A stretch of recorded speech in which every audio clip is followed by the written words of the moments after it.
এই মুহূর্তে সরাসরি আবারও চোখ রাখবো কেভাডিয়াতে। প্রধানমন্ত্রী নরেন্দ্র মোদী সেখানে বক্তব্য রাখছেন। धारा 370 हटने के बाद, आर्टिकल 370 हटने के बाद कश्मीर ने समावेश का 1 साल पूरा किया। 31 अक्टूबर को ही, आज से 1 साल पहले ये कार्यरत हुआ था। सरदार साहब जीवित थे। बाकी राजे रजवाड़ों के साथ ये काम भी अगर उनके जिम्मे होता तो आज इतने सारा आजादी के इतने वर्षों के बाद ये काम करने की नौबत मुझ पे नहीं आती। लेकिन सरदार साहब का वो काम अधूरा था। उन्हीं की प्रेरणा से 130 करोड़ देशवासियों को उस कार्य को भी पूरा करने का सौभाग्य मिला है। कश्मीर के विकास में जो बाधाएं आ रही थी उन्हें पीछे छोड़कर अब कश्मीर विकास के नए मार्ग पर बढ़ चुका है। चाहे नॉर्थ ईस्ट में शांति की बहाली हो या नॉर्थ ईस्ट के विकास के लिए उठाए जा रहे कदम, आज देश एकता के नए आयाम स्थापित कर रहा है। सोमनाथ के पुनर्निर्माण सरदार पटेल ने भारत के सांस्कृतिक गौरव को लौटाने का जो यज्ञ शुरू किया था, उसका विस्तार देश ने अयोध्या में भी देखा है। आज देश राम मंदिर पर सुप्रीम कोर्ट के फैसले का साक्षी बना है और भव्य राम मंदिर को बनते भी देख रहा है। साथियों, आज हम 130 करोड़ देशवासी मिलकर एक ऐसे राष्ट्र का निर्माण कर रहे हैं जो सशक्त भी है और सक्षम भी हो, जिसमें समानता भी हो और संभावनाएं भी हो। सरदार साहब भी कहते थे, और सरदार साहब के शब्द हैं, दुनिया का आधार किसान और मजदूर है। मैं सोचता हूं कि कैसे किसानों को गरीब और कमजोर ना रहने दूं, कैसे उन्हें मजबूत करूं और ऊंचा सिर करके चलने वाला बना दूं। सरदार साहब का ये सपना था, वो कहते थे। साथियों, किसान, मजदूर, गरीब सशक्त तब होंगे जब जब वो आत्मनिर्भर बनेंगे, और जब किसान मजदूर आत्मनिर्भर बनेंगे तभी देश आत्मनिर्भर बनेगा। साथियों, आत्मनिर्भर देश ही अपनी प्रगति के साथ साथ अपनी सुरक्षा के लिए भी आश्वस्त रह सकता है, और इसलिए आज देश रक्षा के क्षेत्र में भी आत्मनिर्भर बनने की ओर बढ़ रहा है। इतना ही नहीं, सीमाओं पर भी भारत की नजर और नजरिया अब बदल गए हैं। आज भारत की भूमि पर नजर गड़ाने वालों को मुंह तोड़ जवाब देने की ताकत हमारे वीर जवानों के हाथ में है। आज का भारत सीमाओं पर सैकड़ों किलोमीटर लंबी सड़कें बना रहा है, दर्जनों ब्रिज, अनेक सुरंगें लगातार बनाता चला जा रहा है। अपनी संप्रभुता और सम्मान की रक्षा के लिए आज का भारत पूरी तरह सज्ज है, प्रतिबद्ध है, कटिबद्ध है, पूरी तरह तैयार है। लेकिन साथियों, प्रगति के इन प्रयासों के बीच कई ऐसी चुनौतियां भी है जिसका सामना आज भारत और पूरा विश्व कर रहा है।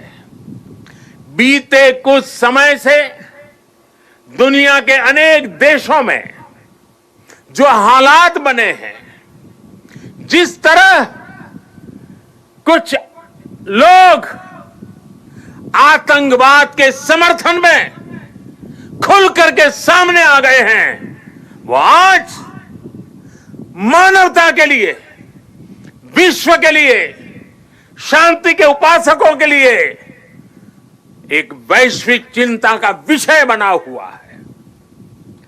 आज के माहौल में दुनिया के सभी देशों को, सभी सरकारों को, सभी पंथों को आतंकवाद के खिलाफ एकजुट होने की सबसे ज्यादा जरूरत है।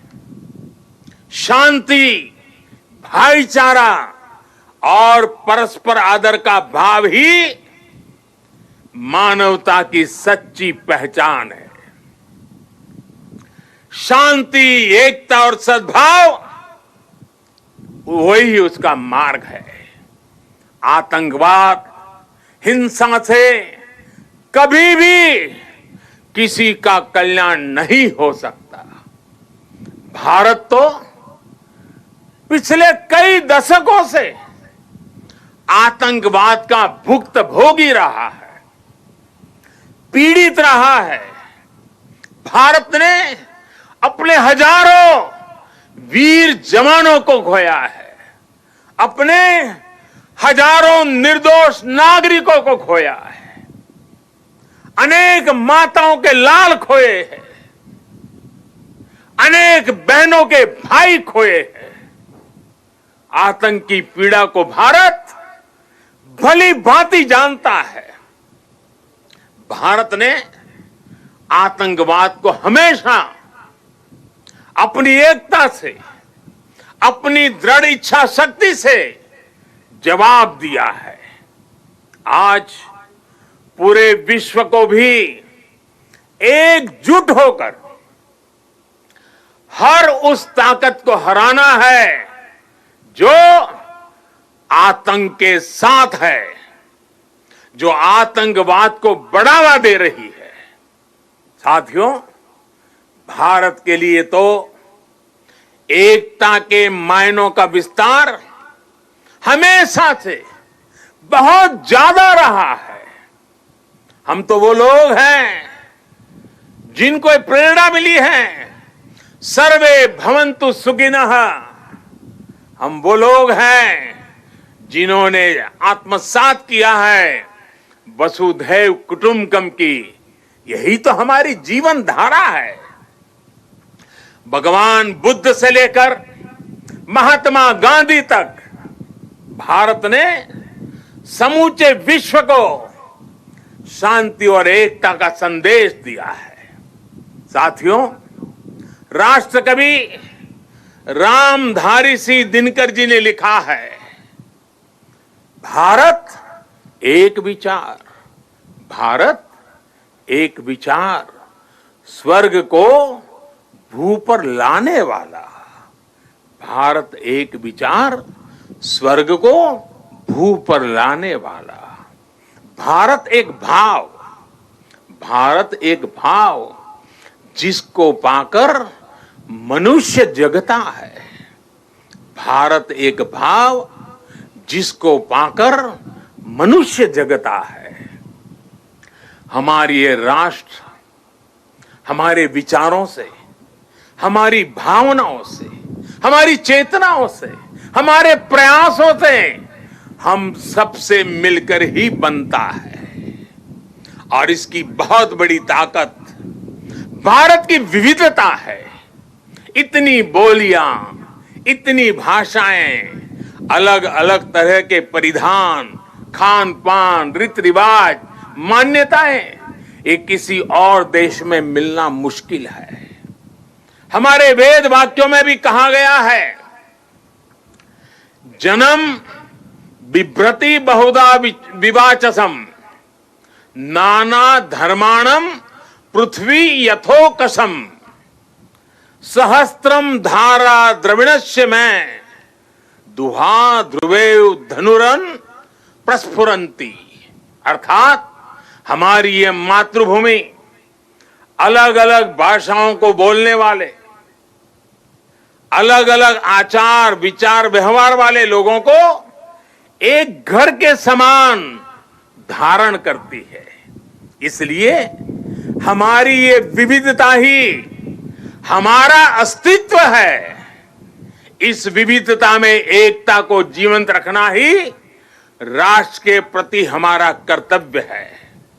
हमें याद रखना है कि हम एक हैं तो हम अपराजेय हैं, हम एक हैं तो हम असाधारण हैं, हम एक हैं तो हम अद्वितीय हैं।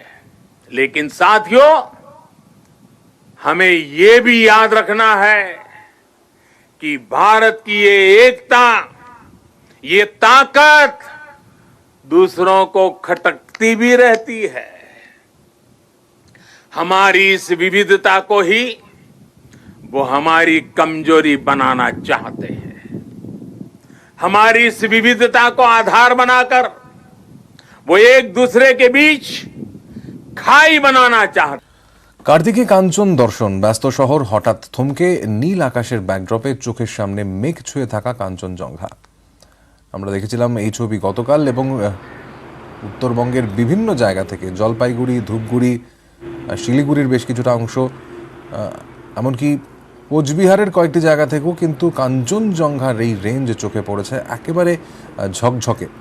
এবং আজও সেই ছবি কিন্তু ধরা পড়ছে ধূপগুড়ি থেকে। এই মুহূর্তে আমাদের প্রতিনিধি রনি রয়েছেন, রনির সঙ্গে ফোনে কথা বলবো। রনি, গতকালের পর আজ আবারও একই রকমভাবে কাঞ্চনজঙ্ঘা দেখা যাচ্ছে।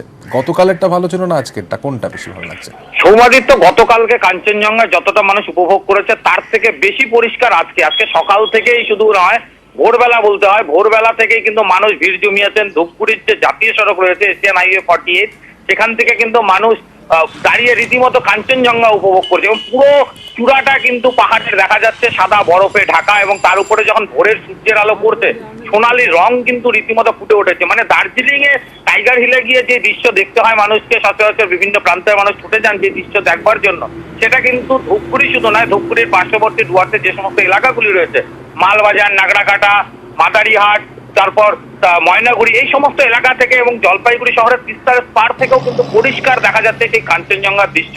এবং সকাল থেকেই বহু মানুষ সেই দৃশ্য ক্যামেরা বন্দি করেছেন, অনেকে মোবাইলে বন্দি করছেন। এমন ছবি যে দেখা যাবে এটা কিন্তু কেউ আগে ভাবেনি। মানে গতকালকে যা দেখেছিল, ভেবেছিল মেঘলা আকাশের জন্য পরবর্তীতে দেখা যাবে না, এবং সেখানে কিন্তু এই ছবি দেখতে এখন প্রচুর ভিড়। একদম, এবং দীর্ঘক্ষণ ধরে কিন্তু এই ছবি ধরা পড়ছে, দেখা যাচ্ছে। ধন্যবাদ তোমাকে রনি।